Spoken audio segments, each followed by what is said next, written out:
Hi, everybody. Welcome to Do Not Wait to Get Help with HPW. I am Katie Bellamy, she, her, hers, and I am the Substance Misuse Prevention Specialist in HPW. A quick note before we get started, take a look below. Please be sure to check in on DHub with the DHub link. And I'm so excited to welcome Yesenia from OMSS. So for today's installment of Do Not Wait to Get Help, we are hearing from Yesenia all about OMSS and their awesome office and opportunities. So welcome, Yesenia. Yeah, thank you for having me. Can't wait to talk to people all about OMS and all the great things that we offer. Perfect. Well, let's just start generally. Can you tell us a little bit about OMSS? What does OMSS stand for? What do you all do? Yeah, so OMS actually stands for the Office of Multicultural Student Success. We do a lot of things. I think our main identities that we're charged with serving are first generation college students. If you're the first year family to go away to college, Pell eligible students. So if you receive the MAP grant, students of color, if you identify with being a student of color, undocumented students, as well as students with marginalized genders and sexualities. So we have a variety of programs, literally from when students are like thinking about coming to DePaul and pairing them up with a mentor their first year, as well as preparing them for their time around like career development, identity development, talking about social justice issues, scholarships, leaderships, so many opportunities, and I hope that I get to plug some of those in later. But yeah, we really want to make sure that students are successful during their time at DePaul and that they feel like a sense of community and they have that kind of like built into their DePaul experience. So awesome and so important. And I feel like, like you're saying, there's so many different types of students that you serve, as well as so many reasons that people might reach out to you. I also want to, before I continue with questions, I want to remind people, if you all have questions for Yesenia about OMSS, feel free to comment and we can get to those questions as well. But I'm wondering, so you've mentioned a ton of different identities and reasons that people might reach out to you. Can you talk a little bit more about some specific examples of why students might reach out to OMSS and what sort of help you can provide? Yeah, so I think some of the typical reasons that we see students come in, they're looking for like financial support, right? Or they're looking for like a community of people to that they feel that understands them, to talk through some of the things that they may be going through with their identity, ways that we can brainstorm and support them in their academic success, their mental health. Yeah, I think like I've seen kind of like a variety of different issues that students come or would like support with. I'm trying to think like DPR things, holds. I think if they're thinking about changing their major, what does that look like? What is it? Do I want to do grad school? Do I not? I'm thinking about like abolition. What does abolition mean? I'm a Latinx student. And so like I'm having trouble navigating like a PWI. What does that mean? A variety of different things that students come to us with. And I think one of the most important things that I want students to know about the reasons is that all your reasons are valid, right? If our office maybe doesn't have something that you're looking for, like you can still connect to one of our staff members, come into like our office, our virtual office hours, and just like ask if anyone is like willing to support you on some of the things that you're thinking through. So yeah, really happy to meet students where they're at and really figure out how we can support them. Yeah, thank you. It sounds like even if you all don't have the specific answer, the specific resource that a student might need, it sounds like you're a good place, especially if someone feels safe and you do have those identity focused resources. So if someone feels safe coming to you all, you're able to help them find whether the resources within your office or somewhere else, a good go-to place.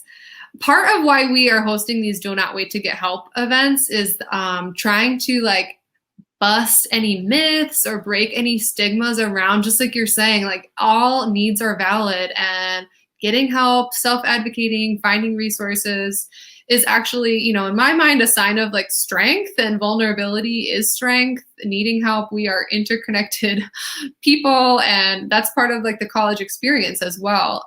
So I'm curious, like, are there any myths that you find are important to bust, or stigmas to break about help seeking? I think a couple. One is like you don't lose anything by asking for help, right? Like if anything, like you're gaining support, or you're gaining new knowledge about a resource. Sometimes those resources like match with your needs, sometimes they don't, but that doesn't mean that you won't maybe need that down the road. I think that's like really important. Um, and then another thing about seeking help is that it's not a sign of weakness. I think you already like spoke to that, but um, also students aren't burdens, right? I think sometimes there's like this like weird feeling of like, I don't want to bug you, right? Like I know you're like on meetings and you have things to do, but like our job is to support people, right? So like I want to like kind of bust that myth of you are kind of like interrupting our workday. Like we actually like really look forward to like when students like want to ask for help. And that's really why we're here on campus. I love that. And I totally agree that it's like our favorite part of our jobs, right? When we work in student support services, it's like I'm here because I love supporting students. So I think that's so important to keep hearing over and over, and it kind of speaks to that myth that you're a burden on people if you are looking for help. So that's super helpful to hear those words validated, that like, no, not only are you not a burden, in fact, like I really look forward to hearing from you and reaching out. So what do you have, like, what are any tips or advice, and maybe this is in general for students who are new to our DePaul community, and maybe specifically around like everything that's been upended this year and how 2020 looks so different. Do you have any tips and tricks for new members to our community?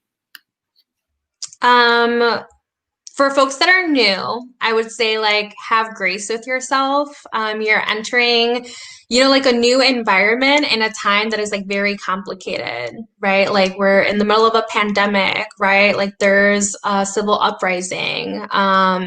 There's financial instability for a lot of people. For I know like undocumented students are like really afraid of like what's gonna happen come November. So I just want to like I guess like tell people to like have grace. And if you are kind of like in a space where you're like looking to like talk to someone or like build community, like try it, right? Like you like lose nothing from doing that. Because I know that it's exhausting. I think a lot of the staff in our office, like, we share a lot of marginalized identities, and we're tired. And I think that's important for students to know, like, if we feel tired, like, and we want that to be seen, right? And we want students to know about, like how our humanity can sometimes be tangled in a lot of the injustices that are happening, with the Black Lives Matter movement, also with like anti-Asian sentiments, with the pandemic. So I guess I really want to let people know that like it is okay to be not okay, but to like not be so harsh on yourself like when you feel that way. Yeah. Yeah, I really appreciate that. And I think that's also something your office does really well in terms of balancing, like bringing your humanity to the workplace. And I think that's super important for people to be able to go and get support. That's part of being seen and heard, right? Is to also hear from you and like, hey, I'm also having a hard time. You're having a hard time. We're gonna get through this together. And that can be part of like, let's connect. And that's how we create community, right? If we're not open and vulnerable and sharing personally and professionally, then how do we develop that community? You kind of touched on this a little bit with liking to hear from students, but can you tell us a little bit about your favorite part of your job or parts? I really appreciate like success stories. Like oftentimes, like know that like graduation is like a very emotional time for all of us. Like we are very much invested in like your success and your story, and we're like in the trenches when you're like crying and upset. So I think for me, it's like being able to watch people cross the stage. Like, yeah, so to me, that's my, like, I guess, like, number one favorite. But I think also, you know, I alluded to the idea of like just successes, right? Like your humanity isn't tied to like academic success, right? So if you're kind of like, I was able to talk to my parents and like I came out to them and that I was really excited about that. Like we want to celebrate that with you. We want to be able to celebrate like you advocating for yourself with a faculty member or like you like finding a job, you being able to like set time management goals and like meet those. I think celebrating those little successes is like my favorite part of the job. And sometimes we don't see those things right away, and I think that's completely fine. But yeah, I think like if you meet a goal that you set with one of us, like know that we 100% are always cheering for you, whether we hear from you or not. But like being able to like see some of those things come to life is like really powerful, and the reason that we're like in this role, to be honest. Yeah, seeing the progress, and I love that idea of letting like success is whatever somebody defines it to be, and that can be a very common goal like graduation, or it can be very personally specific. Of I did this one thing that I've been struggling with for 3 years, and I also appreciate you validating that the small successes are still successes. I think sometimes I hear from students like, I can't celebrate that because it's something I should have been doing all along. So I am hearing that you're like definitely a big cheerleader and like, okay, if you couldn't get out of bed at 10 for that class all quarter and now you are, that is worthy of celebration and honoring your progress. And yeah, so awesome. So you touched on how like you're also stressed, you are human, you're not just a professional staff member in this world, you have complexities. How are you practicing self-care? What are some of your favorite approaches to that? Yeah, I think self-care is complicated. I think that like society has this way of like glamorizing what it means to like take care of yourself. And also that sometimes it's like tied to like financial wellness, like bubble baths. Like I don't have a bath. Or like being able to like get my nails done. Like some people have to pay their rent, like that, you know. So for me, I think my favorite way to practice self-care is to like set boundaries, because I think that is one accessible to me. I have been like really strategic around like who I set boundaries with, right? Like I reflect on like what my needs are. So like a perfect example is like letting people like in my life know kind of like where my emotional capacity is, and if I have time to like engage in a dialogue or a conversation at that moment, or if I need some time. Sometimes I think at the beginning of setting boundaries, people like question that a lot, and we're kind of like, "What is wrong with you? Like, you used to like engage in dialogue with me all the time, and like we used to like argue it out." And I'm like, "I'm just tired. Like, I'm in the middle of a pandemic. Like, I'm just trying to survive." So for me, I think right now my favorite way to practice self-care is to set boundaries and just like having quiet time, turning off the screen, the little things that don't cost money, but bring me so much peace. Yes, yes, yes. That commodification of self-care, that, this myth that we have to like have something or we have to be doing something for it to count as self-care. And sometimes self-care is not doing a certain thing. Or, I guess I was also thinking of like maybe we have to reframe what it means, like our favorite way, like, yeah, a massage, if I could, that would be my favorite way. And maybe favorite means this is the thing that keeps me healthiest. And right now it looks like setting a boundary. And I also appreciate this idea that you're mentioning of like, hey, I'm just trying to survive right now. I think there's also sometimes a myth that we're always supposed to be thriving in our life, which I think is a super awesome goal. And sometimes when we're going through a global pandemic and racial injustices, like sometimes surviving is a perfectly realistic and valid goal to say, I don't know if I can fully thrive or feel like I'm thriving. Let's focus on survival and getting through like the next moment, the next day. Yeah, yeah. I I really hope that we can get to a place where that can be kind of like our idea about like taking care of ourselves, right? And also that like our productivity is like not tied to our self-worth. Um, or that like, yeah, your self-worth has to be tied to, I don't know, something like capitalism. Like it doesn't have to be tied to that. I really want to make sure that people understand that like being human like makes you valuable. So yeah. Yeah.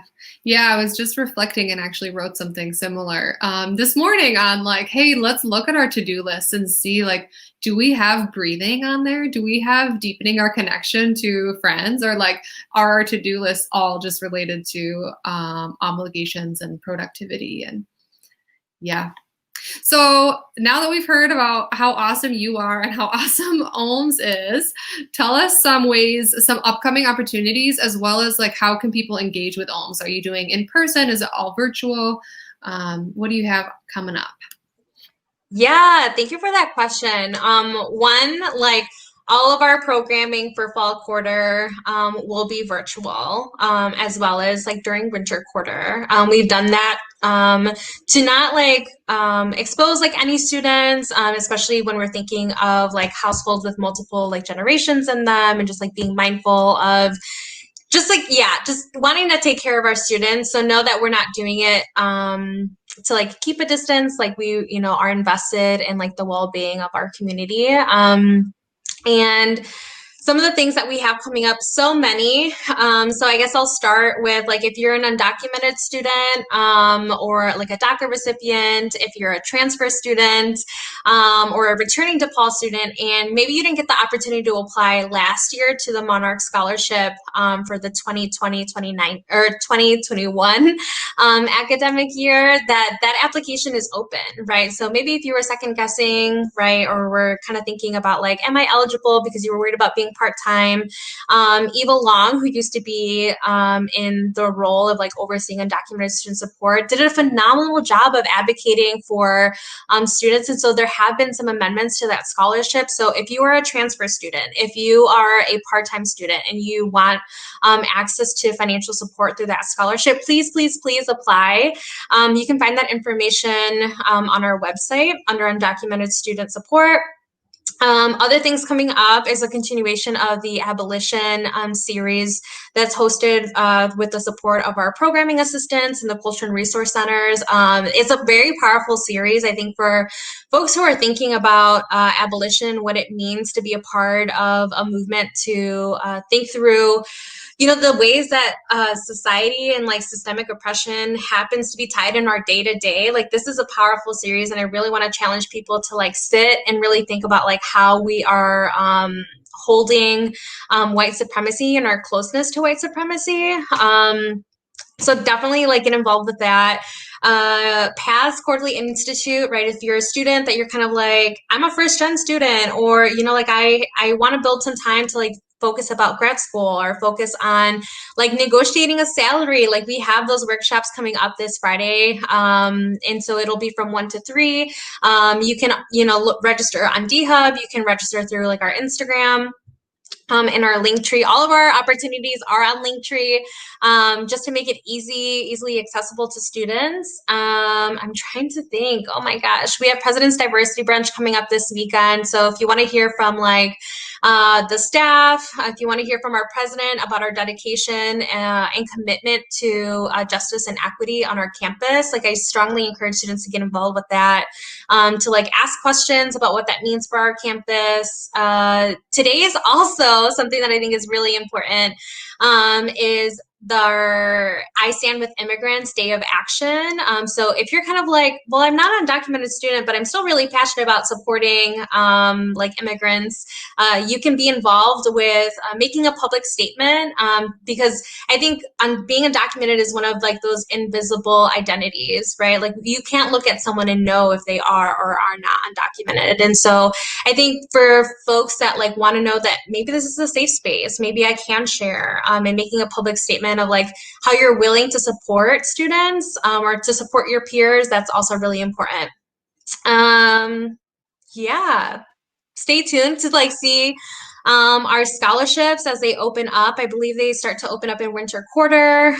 If you need support in any way and you're just kind of like, I want to talk about identity, you can always pop into our virtual office hours, which are every Tuesday through Thursday, 2 to 6 p.m.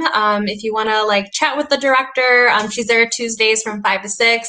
Let her know how you're feeling. If you have concerns, we validate any critique of our office and are more than willing to have dialogue with students about their concerns. In our study jams, if you just like want someone to like hold you accountable to studying, or want to practice the study strategy, the Pomodoro, yeah, come in. We'll talk to you about it. We'll have writing tutors there on Mondays. Yeah, we have so many opportunities. So I hope that you like follow our Instagram, follow us on DHub. That way you get our newsletter, which I think is like probably the easiest way to kind of see everything that OMS, because I'm sure I forgot. Oh, gender question mark on Thursdays as well. Like there's just so much stuff. So you are a student that is non-binary, questioning your gender. I definitely want to encourage you to like be in connection with the community. Again, like that is another identity that is not always visible, right? And we want to make sure that you're being connected to folks that, share some of your identities, but also like people that you can be in community with. So yes, chai times, Mondays, Thursdays. Yes, there's just so much. I wish I could yeah, maybe there'll be like a link that we can post to this video. Yeah, definitely. We'll have this saved. It'll be on our Facebook as well as we'll put it on our YouTube. But I also threw in your website and following you all on DHub and then Instagram, OMSS. Yeah, you all do so much, and just hearing that list of opportunities all coming up this quarter, I think, one, how are you doing it? And two, like I don't know who wouldn't relate to some opportunity that you have. So it really sounds like you're serving our entire student body. And, I think I'm also thinking, as you were sharing all those opportunities, kind of like what you were saying in terms of busting any like help seeking myths of like, it doesn't hurt you to try, right? So maybe you're like, I don't know about this abolition series. Like, check it out. If it's your jam, then you keep going. If it's not, then you find another opportunity. So, especially now with things being virtual and it's harder to find connections, harder to find your people, I definitely encourage students to reach out to your office and try something out. If you're not sure which one's for you, like start somewhere. And sometimes that can then lead to like, okay, maybe Yesenia is leading something, and then you connect with Yesenia and she tells you about another group or a scholarship that comes up. So sometimes it just takes a like pop in, get out of your comfort zone a little, try something out, and then maybe that's how you connect and find your crew. So I definitely encourage people to stay in touch with OMS. I'll also put our info. If you have any questions for HPW, you can always email, give us a call, follow us on social.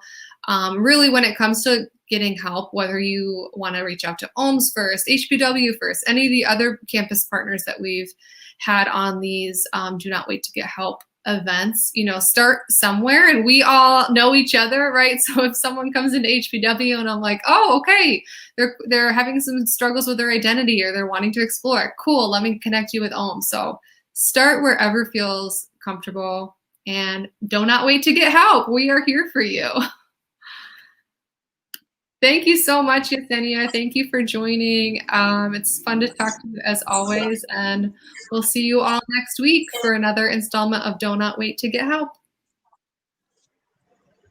Bye. Thanks everyone for watching.